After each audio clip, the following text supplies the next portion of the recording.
The corridor lights aboard the Veliora pulsed in soothing rhythm, designed to ease new crew into the ship's biocycles. Nathan Riker didn't notice.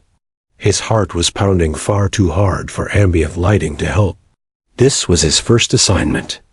With the Galactic Cultural Integration Course, a 6-month diplomatic exchange aboard one of the galaxy's most diverse vessels.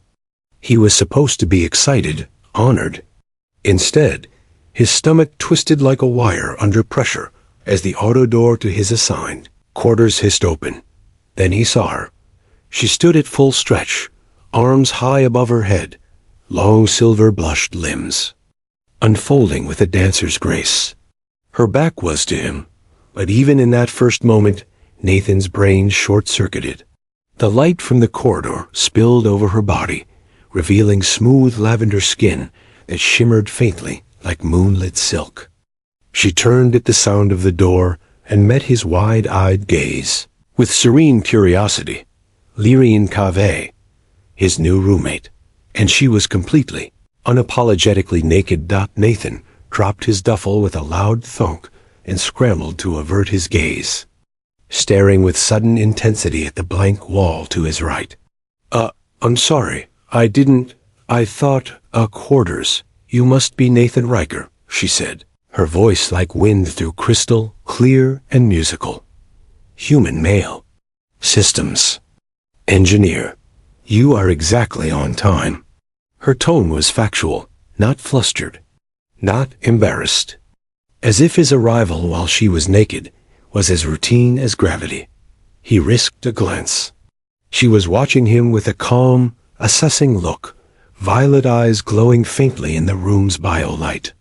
No shame, no self-consciousness, just the quiet interest of a scientist watching a lab sample twitch. Yes. I'm Nathan. I'm your roommate. The word felt radioactive in his mouth. She inclined her head. I am Lyrian Cave, Solari Diplomatic Initiate. I have already completed my environmental adjustment protocols and hydration cycle. You may proceed with yours. Nathan blinked. You're not wearing any clothes. She tilted her head like he'd pointed out that water was wet. Solari do not require physical barriers during rest or private quarters. We find them restrictive and emotionally isolating. I understand humans experience shame related to unclothed states. He nodded, a bit too vigorously. Yes, we wear clothes. Around others, always. Lyrian stepped to the side of the room, gathering a light robe from a shelf. Curious. Nudity among Solari is not associated with sexuality or intimacy. Deception is considered more offensive than exposure. But I will make a note. Species-specific adaptation required. Visual modesty. Is this acceptable? She slid the robe over her shoulders with deliberate ease, cinching it at the waist. The motion didn't seem like an apology, more a gentle concession, like putting a blanket on a guest who'd fallen asleep in a chair. Thank you, Nathan managed, still rooted to the spot. This is going to take some adjustment. She gestured toward the dual sleep platforms, one on each side of the room, separated by a low humming field of energy. I calibrated the rest chamber to your species' sleep temperatures. I assumed we would share the space as per diplomatic protocol. He nearly choked. Share? You mean sleep? Together? Of course. Her expression was open, untroubled. Solari sleep in proximity to enhance resonance stability. It promotes neural rest and emotional transparency. I assumed your species followed similar practices.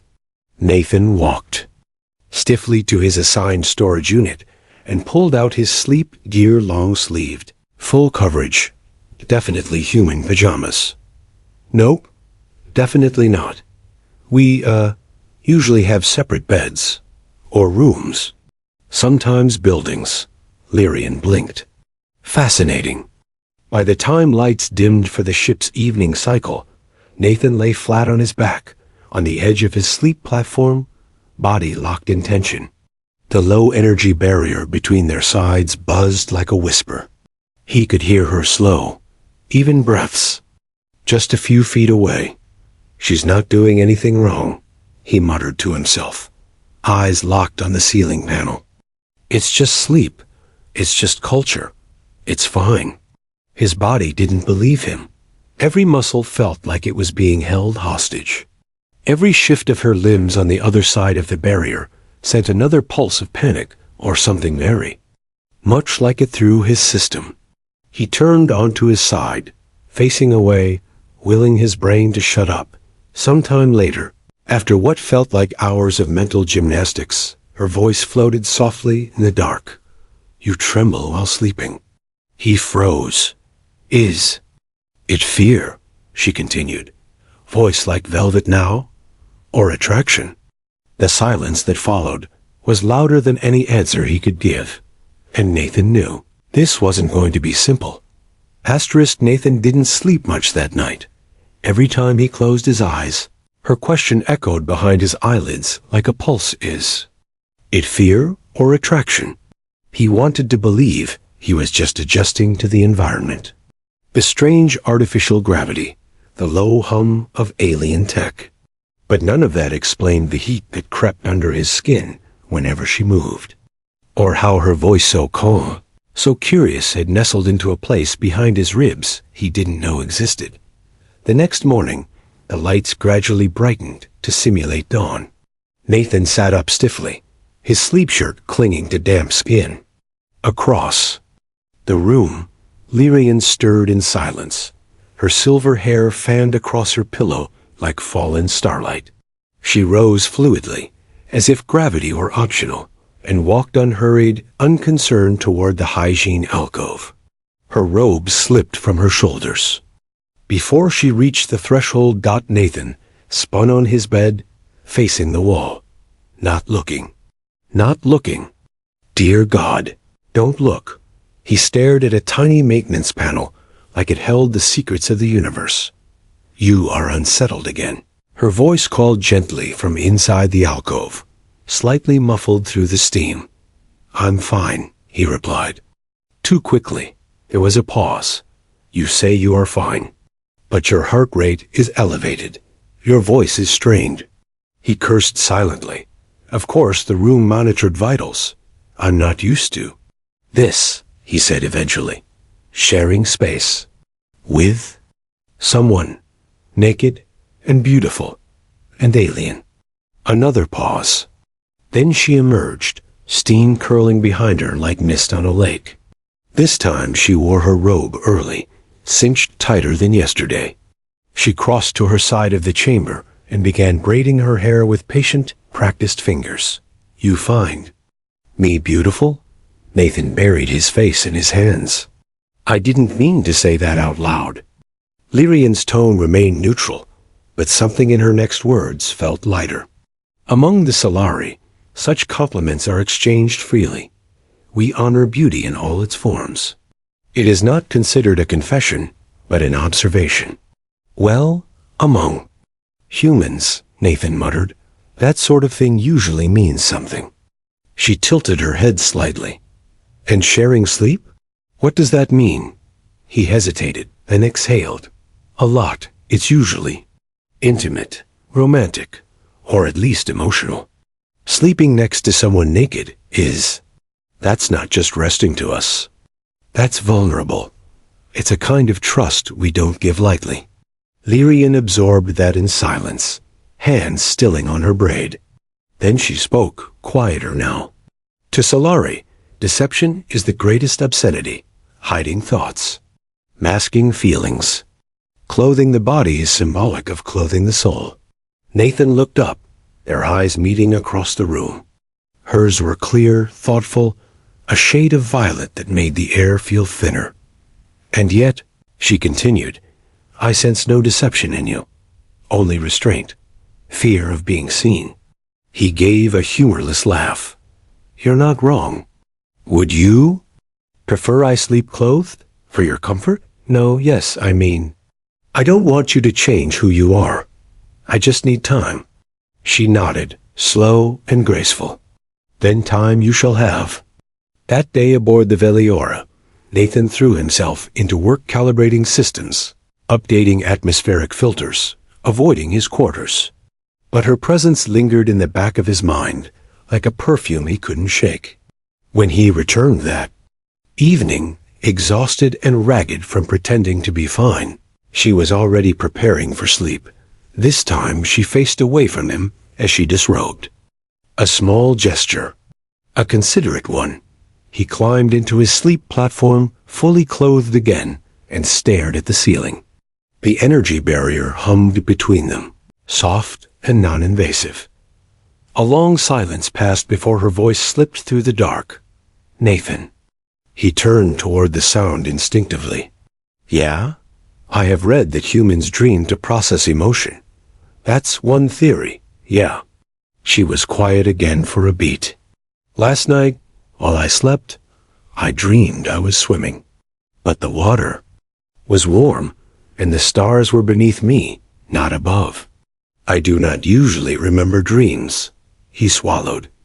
What do you think it means? I don't know, she said softly. But when I woke, I felt like you were still there, in the dream. Nathan lay back, stunned into silence. Across the soft energy field, Lyrian's breathing slowed. She was already drifting. And he wasn't sure he could sleep at all. Not with her that close. Not with her words that warm. Not when she'd unknowingly cracked open something he'd spent a lifetime protecting. And not when he didn't know if he'd ever be able to close it. Again. 3 days into the cohabitation arrangement, Nathan Riker had developed a problem he didn't know how to solve. It wasn't the language barrier. Lyrian spoke 5 dialects of galactic standard with effortless precision. It wasn't the food, though. The Solari penchant for fermented root paste made his stomach turn. And it wasn't the work. He'd already streamlined half of the Veliora's ventilation systems and caught the attention of senior engineers. No, the problem was much simpler. Every night, he lay 6 feet from a glowing alien goddess who saw nothing unusual about curling into the fetal position, nude and serene, while humming herself to sleep. And every morning, he awoke feeling like he'd been through emotional boot camp, wired, wrung out, and haunted by dreams where her skin flickered with starlight and her voice whispered things no translation algorithm could decode. He hadn't touched her. He hadn't even looked at her without permission. But that didn't seem to stop the feelings from growing. That evening, as Nathan entered their shared quarters, he found her seated cross-legged on her sleep platform, surrounded by data tablets, glowing with colorful alien script. Her robe was folded beside her, unused. She was already prepared for sleep gloriously, confusingly, frustratingly so. Nathan, she said without glancing up. You're late. I stayed for a systems diagnostic on deck 4, he replied, trying not to stare. One of the Cadal engineers overloaded a conduit. Ah, she said, still reading. I hope your stress responses are stable. Your biometrics indicated restlessness last night. He rubbed the back of his neck. About that, I've been having some trouble sleeping. She finally looked up, head tilted. I suspected as much. I've been reviewing human psychological profiles in preparation. Nathan winced. You're running research on me now? You are the most immediate and available case study. She offered a gentle shrug, like this was simply logical. I believe the source of your unrest lies in cultural dissonance regarding shared sleep practices. Wow, he muttered. That's one way to put it. I'd propose an experiment, she said, setting down the tablets. A temporary inversion of perspective.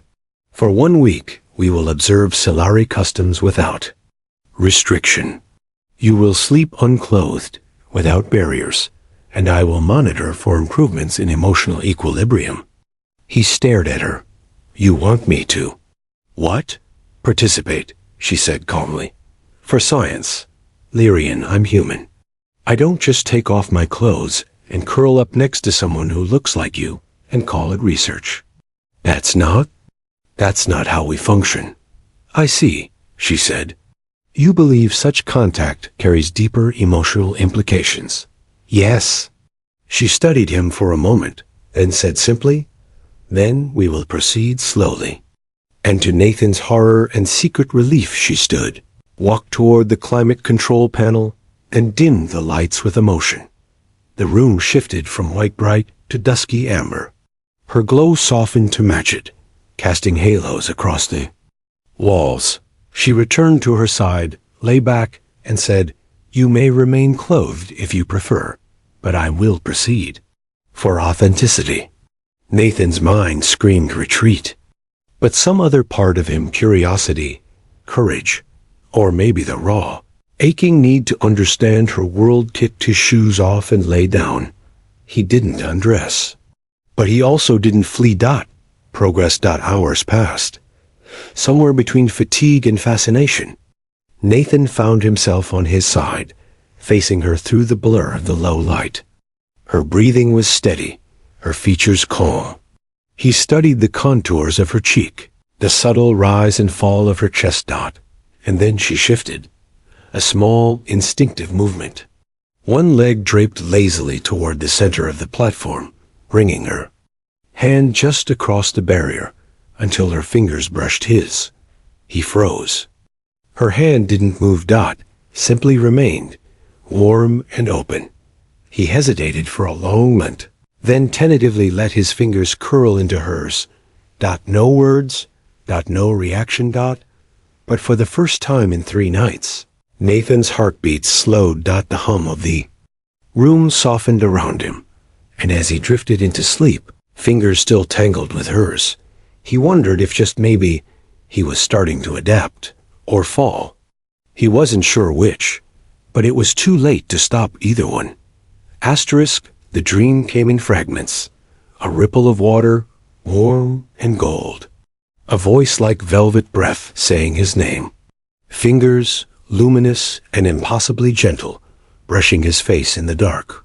And a feeling, not lust, not fear, but closeness. As if someone else's soul was touching his, curious and unafraid. Nathan woke slowly, that strange peace still clinging to him like mist. He didn't move at first. Lyrian was still there, asleep, on the other side of the low barrier.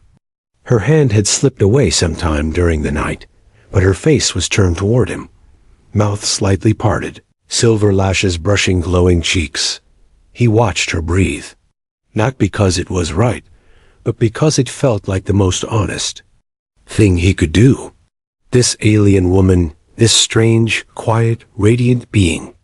She terrified him, and she made him want to stay. He barely had time to register the feeling before the Veliora shuddered beneath them. The lights flickered once, twice before switching to emergency red. An alarm began to pulse in measured tones, followed by the voice of the ship's AI. Structural anomaly detected. External impact. All personnel report to emergency stations. Nathan was on his feet instantly, grabbing his uniform from the hook near his sleep platform. Lyrian, he called out as the ship jolted again. She stirred, groggy but alert. We've got a hull impact protocol shift. Get dressed. Now. But Lyrian didn't move. She sat up, blinking at the red light washing over the room. Her skin flickered in waves of panicked luminescence. Nathan, she whispered. Section 12. The Xenoculture Archive. That's my lab. He paused, half-dressed, heart sinking. Are you sure? I know every meter of that floor, she said. If the hull was breached there, then all of my data, all my samples, everything I've worked for. A second impact rocked the floor under their feet. Nathan crossed the room in 3 strides and grabbed her shoulders. We'll check the report. Maybe containment held. Maybe it missed the vaults. But she was trembling. Her glow had dimmed to a dull, flickering gray. I should feel nothing, she murmured. Celari do not attach to physical things.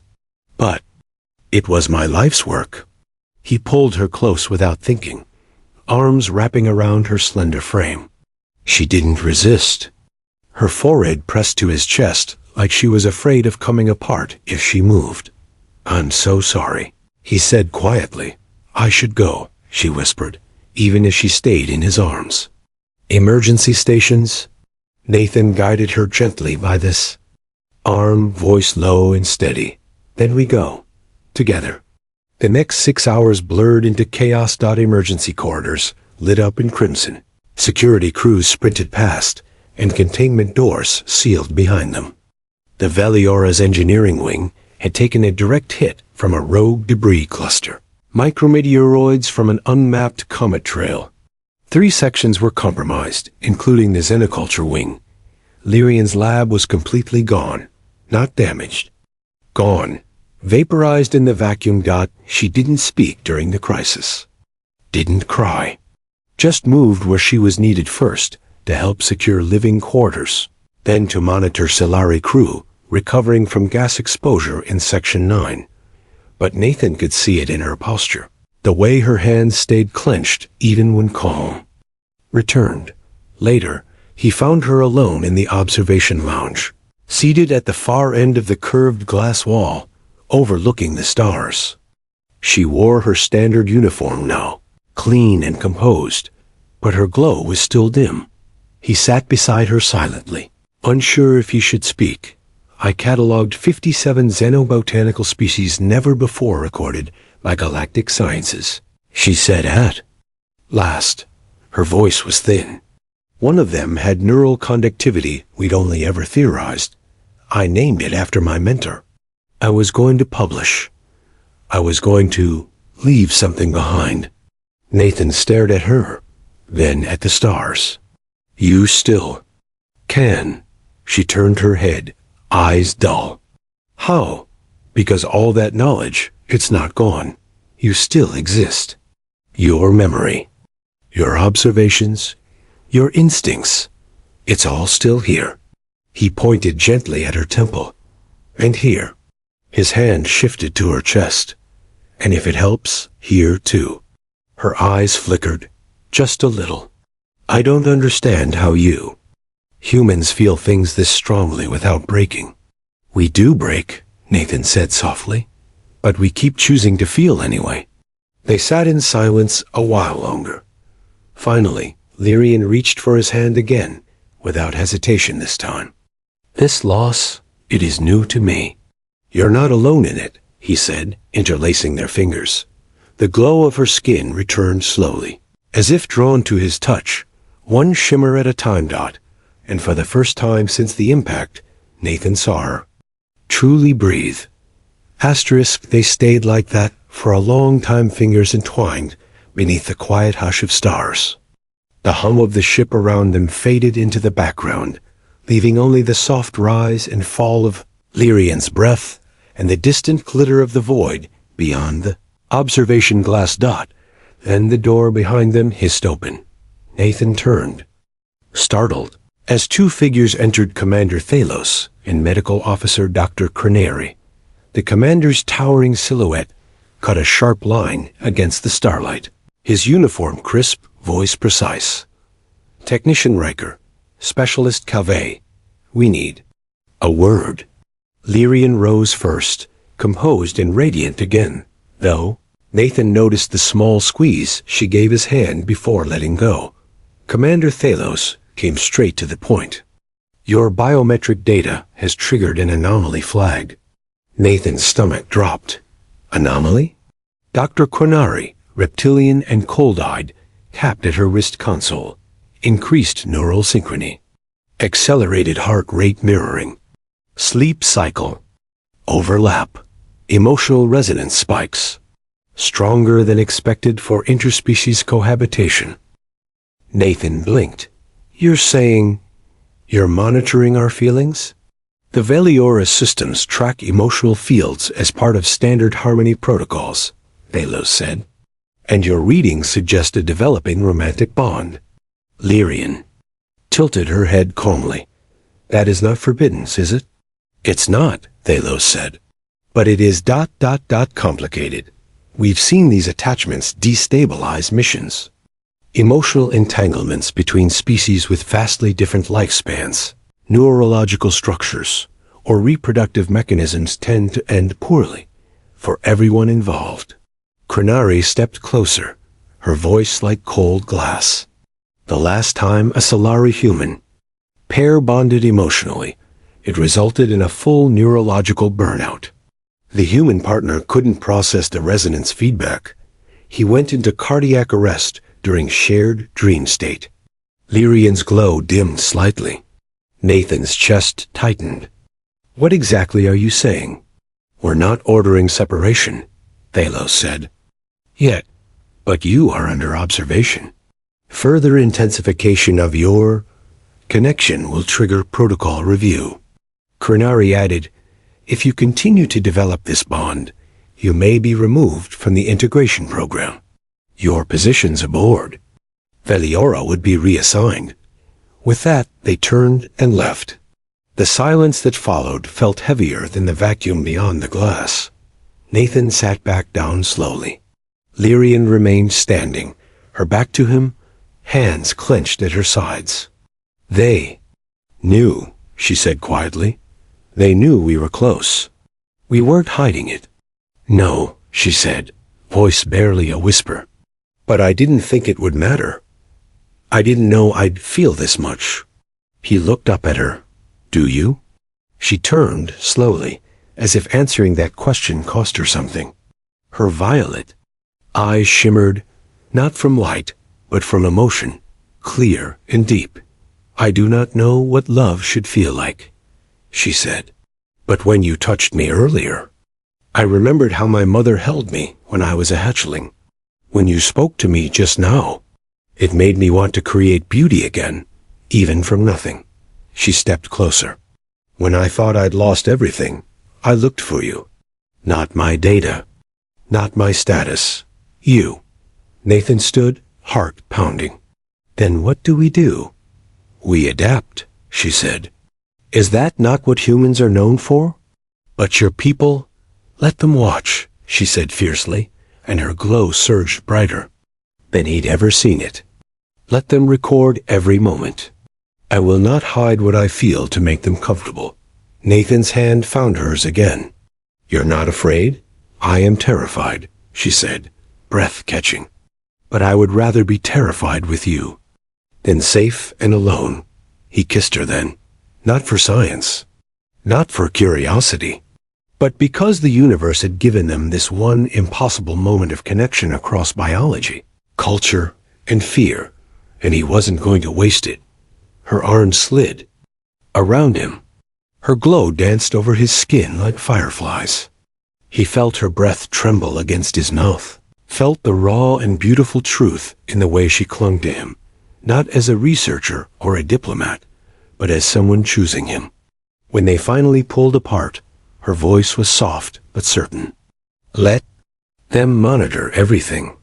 I want them to see what it looks like when two impossible people fall in love. And somewhere, in the pulse of the ship around them, the Veliora continued its course through the stars carrying a love no protocol had accounted for. The next morning dawned in soft lavender hues as the Veliora's environmental system simulated the approach of a Terran sunrise. The amber glow filtered through the cabin's translucent walls, casting long shadows across the shared sleep platform. Nathan lay still, not out of fear, not from nerves, but because he didn't want the moment to end. Lyrian was curled beside him beneath the lightweight cover, one bare arm draped loosely across his chest. Her skin shimmered faintly, pulsing in soft, rhythmic light. He'd come to recognize that glow-warm gold with flickers of deep blue as her resting state when she felt peace. His hand gently covered hers. She stirred, eyes fluttering open. For a long moment, she simply looked at him. No walls, no barriers, just breath shared in silence. I dreamed of you again, she whispered. He smiled. Was I still glowing? Her lips curved faintly. You were wearing socks with sandals. It was troubling, Nathan groaned. No, that's a nightmare. They laughed quietly, easily. The kind of laugh that belonged to two people who had crossed a line and weren't looking back. Then she sat up, stretching slowly, her movements graceful and unhurried. I've been studying human courtship protocols again. Nathan groaned. Again, louder this time. Lyrian, you promised to stop reading relationship articles from EarthNet at 3 a.m. They are fascinating, she said. Did you know that among humans, presenting hot caffeinated beverages in the morning is considered a romantic gesture?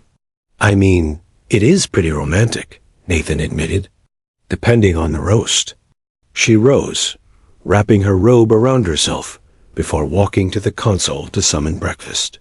As the replicator hummed, she looked over her shoulder. You have restructured my concept of intimacy, Nathan Riker. I find myself rewiring. He sat up, pulling on his shirt. Good, because you've completely deconstructed mine. There. Quiet banter was interrupted by a familiar chime at the door. Nathan frowned. You expecting someone? No. The door opened to reveal Commander Thalos again, this time accompanied by two figures Nathan didn't recognize. Both were Solari, older and taller than Lyrian, wearing ceremonial robes that shimmered with interwoven light. She stiffened. Elders. Nathan stood instinctively. He didn't know Solari custom, but the authority in their presence needed no translation. One of the elders stepped forward, his voice slow and melodic. We have reviewed your emotional resonance transmissions. They were unusual. Lyrian didn't flinch. Yes, Elder Katir. I did not suppress them.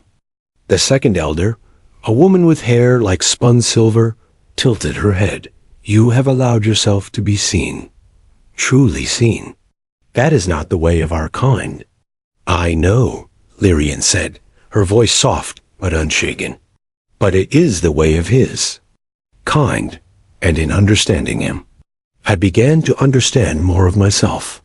They studied her in silence, then turned their eyes on Nathan.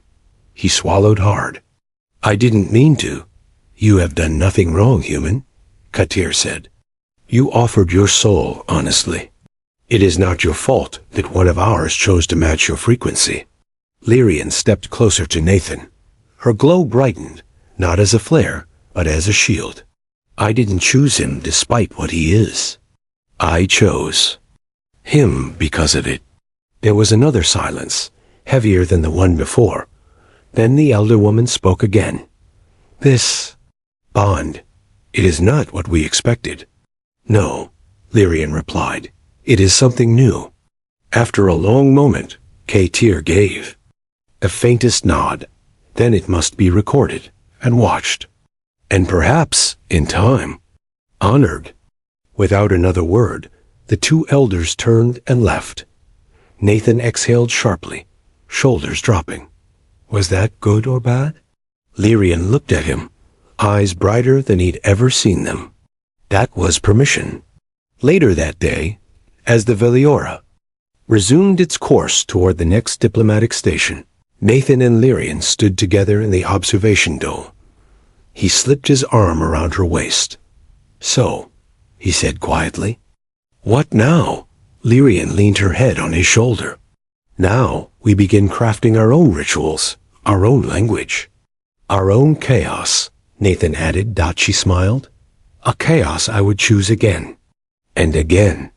Then, almost shyly, she reached into the pocket of her robe and pulled out a small metallic disc. She pressed it to his palm. He turned it over. A Solari bonding token. A symbol of declaration. Not legal, not binding, but real. This is how my people mark connection, she said. You don't have to accept it, but I wanted you to have it. Nathan looked at it for a long moment, then curled his fingers around. I don't know what the future looks like, he said, but I want to find out. With you. Lyrian's voice was barely a breath. Then we'll find it, together. Outside the dome, the stars moved slowly, ancient, patient, distant. But within that tiny space, carved from metal and trust, two lives from distant worlds had found each other. No protocol had prepared for this. No treaty had accounted for love. And yet, against every probability, it had happened. One human. One alien. And a shared promise whispered across the void. You are not alone. Not anymore. The end.